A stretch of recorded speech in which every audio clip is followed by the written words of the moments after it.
વાત હવે સુરતની કરીએ તો એરપોર્ટ પર આવેલી ફ્લાઇટમાંથી ડ્રગ્સનો જથ્થો પકડાયો છે। એર ઇન્ટેલિજન્સ યુનિટે બેંગકોકથી આવેલી ફ્લાઇટમાં સર્ચ કર્યું હતું અને આ સર્ચ દરમિયાન એરક્રાફ્ટની સીટમાં છુપાવેલું ડ્રગ્સ પકડાઈ ગયું છે। સીટ પાછળ છુપાવેલા હાઇડ્રોપોનિક ગાંજાના પેકેટ મળી આવ્યા છે। એર ઇન્ડિયાની ફ્લાઇટમાંથી ડ્રગ્સ મળતા સુરક્ષા સામે મોટા સવાલો ઉઠ્યા છે। 1972.20 ગ્રામ હાઇડ્રોપોનિક ગાંજાની કિંમત 1.90 કરોડ જેટલી છે। કસ્ટમ્સે મુદ્દામાલ જપ્ત કરી કાર્યવાહી પણ હાથ ધરી છે। શંકાના આધારે બે મુસાફરોની કરાઈ હતી સઘન પૂછપરછ। બંનેમાંથી એક યુપી અને એક દિલ્હીનો હોવાનો ખુલાસો થયો છે। પૂછપરછમાં બંનેની સંડોવણીની પણ કબૂલાત થઈ ચૂકી છે।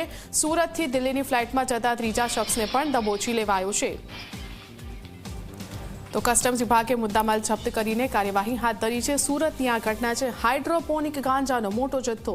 શંકાના આધારે બે મુસાફરોની પૂછપરછ કરાઈ હતી। 1 કરોડ કરતાં વધારે કિંમતનો આ જથ્થો છે। આજે બે લોકો પકડાયા છે। બેમાંથી એક ઉત્તર પ્રદેશ અને બીજો દિલ્હીનો હોવાનો ખુલાસો છે। આ રીતે ગાંજાની હેરાફેરી થતી હતી અને જ્યારે તેમની પૂછપરછ કરવામાં આવી તો બંનેએ આ ગુનામાં સંડોવણીની કબૂલાત કરી લીધી છે।